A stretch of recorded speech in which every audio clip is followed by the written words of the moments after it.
Bonjour à tous et j'espère que vous allez bien et que tout va bien pour vous. Écoutez, moi ça va plutôt nickel. Aujourd'hui on se retrouve pour une toute nouvelle vidéo dans laquelle on va apprendre l'art de formuler des demandes à ChatGPT, c'est-à-dire maîtriser la compétence du prompt engineering. C'est une vidéo que je travaille depuis un petit moment déjà, puisque comme vous l'avez vu, la thématique majeure sur cette chaîne c'est l'intelligence artificielle, notamment les IA comme ChatGPT, ou toute autre IA génératrice de texte. On a vu toutes sortes de tutos sur ChatGPT, mais il y en a un qui manque à l'appel, c'est bien le prompt engineering. Avant que la vidéo commence, si celle-ci vous plaît, n'hésitez pas à mettre un petit pouce bleu et à vous abonner, ça me ferait super plaisir. Et on commence sans plus attendre. Alors tout d'abord, le prompt engineering, qu'est-ce que c'est réellement? Le prompt engineering, c'est l'ingénierie des instructions, pour la dire de manière très littérale, mais sinon c'est la construction des instructions, c'est-à-dire comment construire correctement les instructions que nous allons envoyer aux intelligences artificielles. Il s'agit donc ici de l'acte de concevoir et de formuler des instructions ou des questions pour une intelligence artificielle,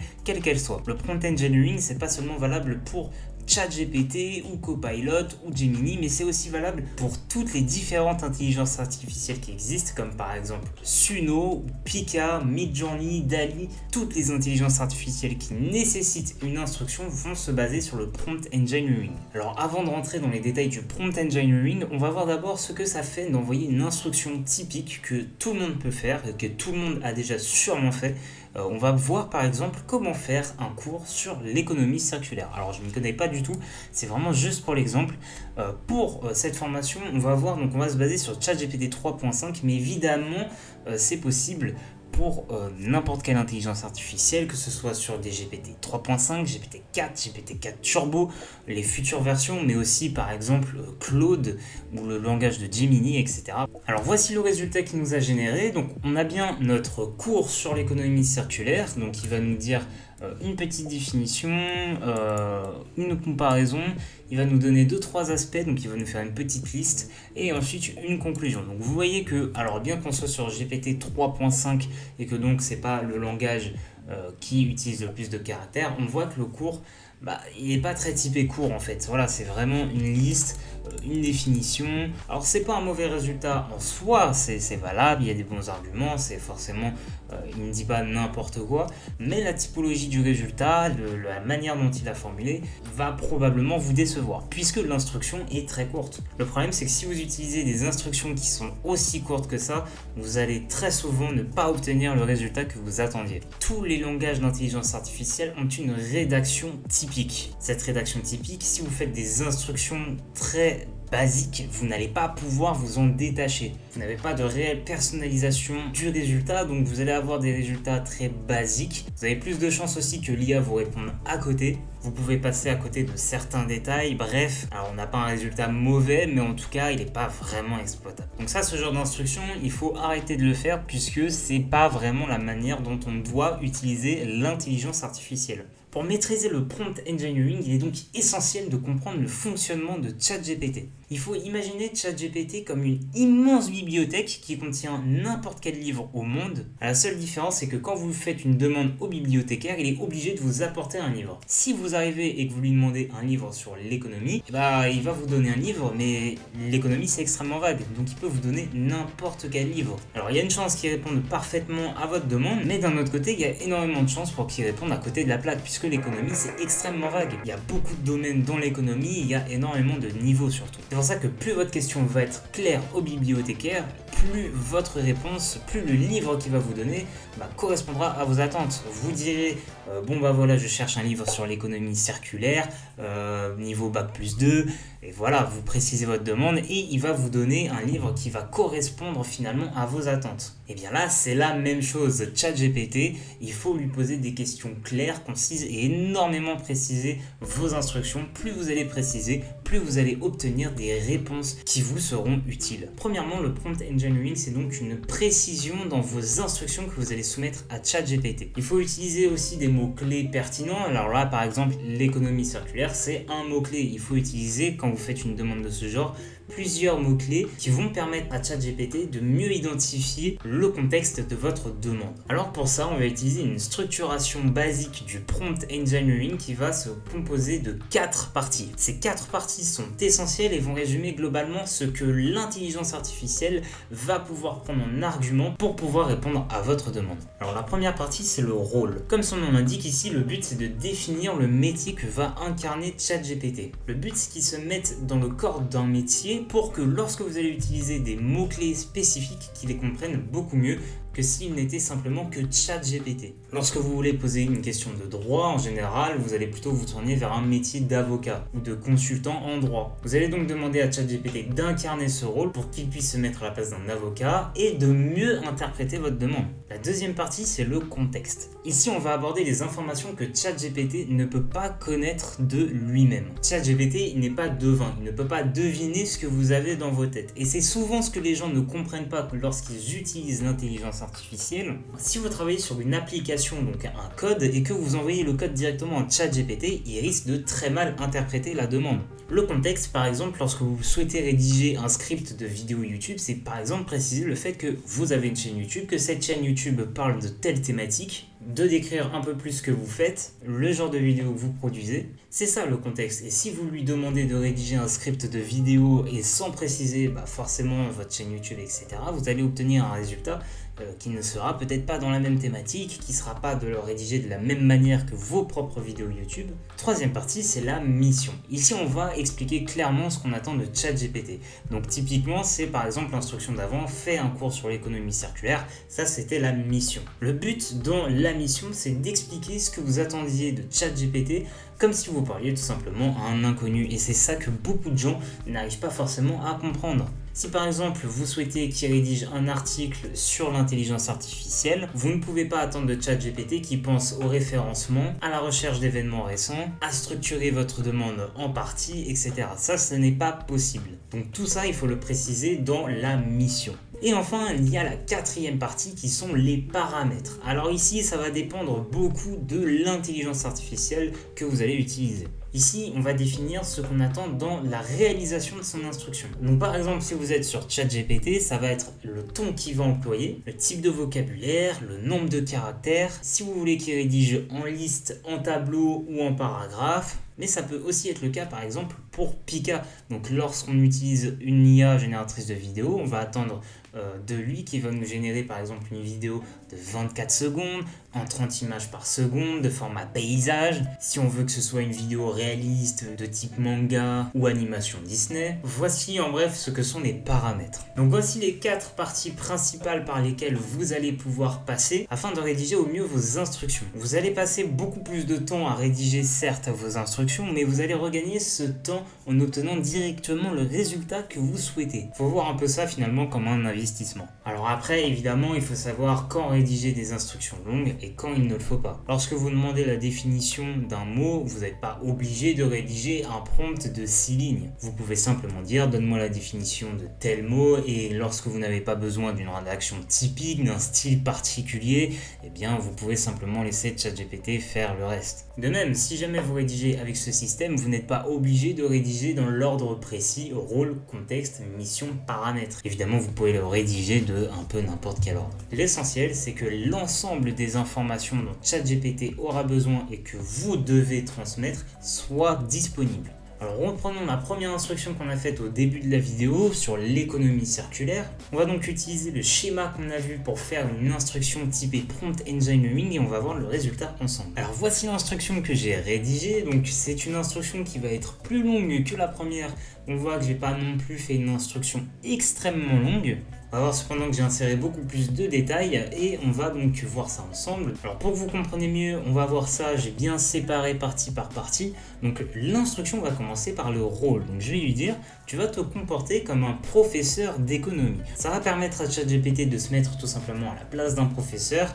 Et donc il y a des termes qu'il va employer en tant que professeur qu'il n'allait pas forcément utiliser que s'il était simplement ChatGPT. Ensuite je vais lui définir le contexte. Alors là en l'occurrence, il n'y a pas grand chose à définir par exemple dans le contexte, mais on peut lui dire par exemple je suis un élève en 2e année de licence d'éco-gestion et j'ai pas mal de difficultés de compréhension sur les notions complexes. Ça c'est un exemple exemple parfait de contexte puisqu'on va par exemple dire à l'intelligence artificielle qu'on a du mal à comprendre les notions complexes. Ce qui va inciter ChatGPT à dire voilà, ça c'est une notion complexe, je vais essayer de l'expliquer un peu plus simplement que si c'était un élève qui avait des facilités partout. De plus, le contexte va permettre à ChatGPT, comme en l'occurrence ici, de savoir que je suis un élève en Bac+2.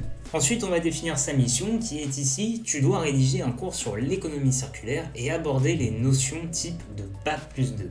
Donc ça va permettre tout simplement de savoir le type de cours qu'il doit rédiger, donc là, l'économie circulaire, et donc aborder les notions type de Bac+2, donc ça veut dire se mettre à niveau. Et ensuite, il y a les paramètres. Donc ici, on a ton cours sera rédigé sous forme de paragraphe, sans aucune liste, avec un ton pédagogue. Et tu dois utiliser un maximum de caractères en un message. Alors voici les deux résultats qu'on a obtenus. Donc là, c'est la première instruction qu'on avait faite, l'instruction basique. Donc vous voyez qu'on avait eu, donc on a le résultat. Et donc, on a le résultat avec le prompt engineering, toujours sur ChatGPT 3.5.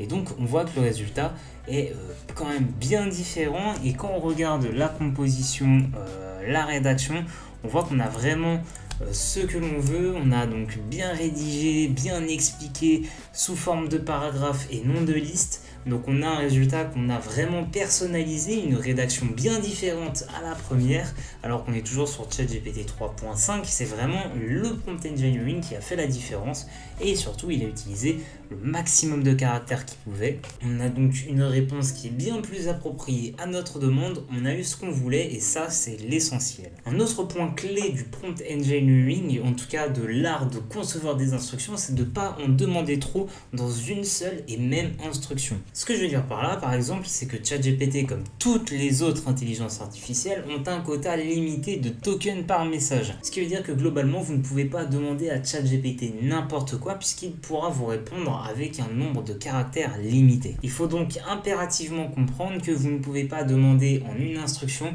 de rédiger un article, de rédiger un cours, de rédiger telle ou telle chose, ce n'est pas possible. Lorsque vous voulez par exemple rédiger un article, plutôt que de vouloir faire l'article en une seule instruction, il est plutôt intéressant de la faire en 3 parties. Comme vous pouvez le voir avec cette instruction, donc qui est toujours sous prompt engineering, on va cette fois-ci structurer la demande en plusieurs messages. On va demander dans la première instruction, c'est-à-dire dans le premier message, de faire des recherches à propos du sujet de l'article. Dans la deuxième partie, on va ensuite lui demander de rédiger un plan qui va nous permettre par la suite de bien structurer notre article. Et la troisième partie, ça va être de rédiger l'article directement à partir de ce plan et des informations qu'il a recherchées. Malgré le fait qu'on structure cette demande en 3 parties dans une seule et même instruction, je vais donc demander à ChatGPT, pour avoir le contrôle sur chaque partie, de lui demander si je veux changer quelque chose, donc par exemple lors des recherches, si j'ai bien tous les éléments que je veux,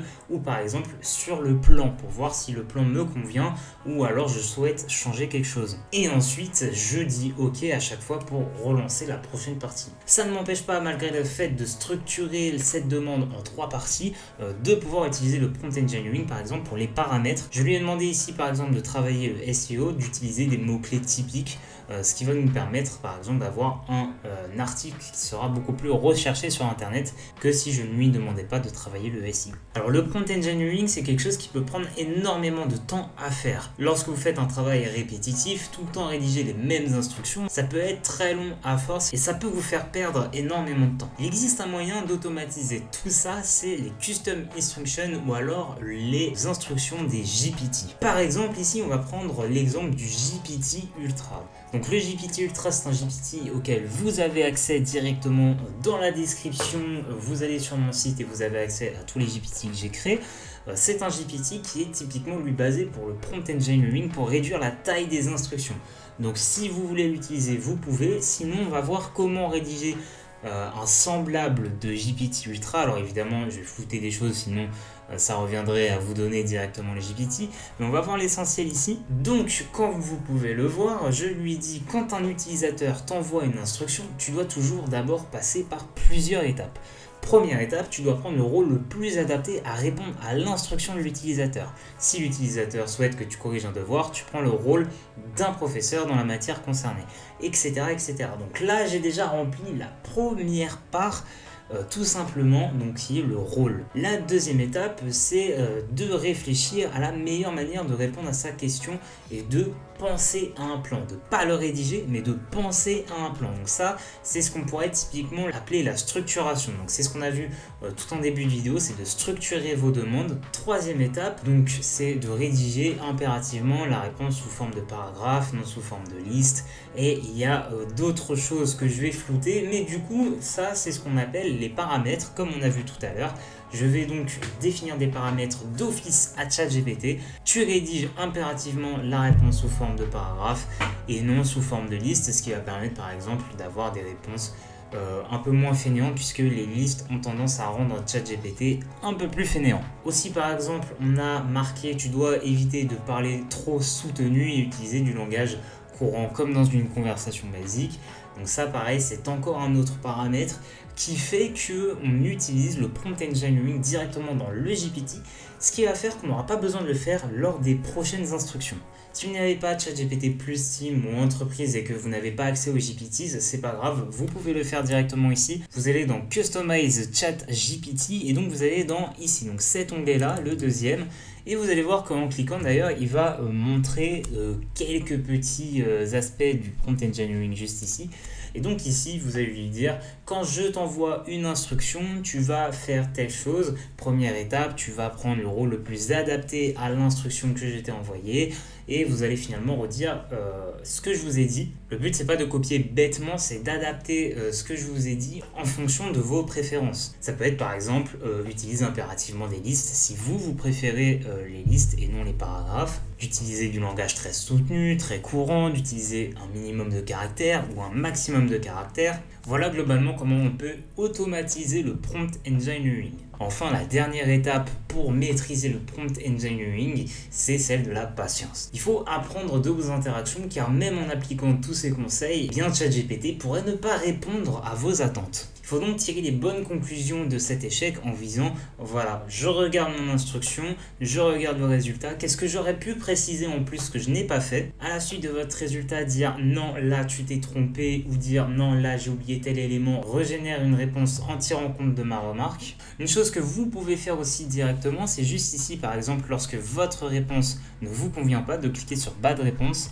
et juste ici de sélectionner par exemple je n'aime pas le style, ce n'est pas vrai, ChatGPT devient fainéant.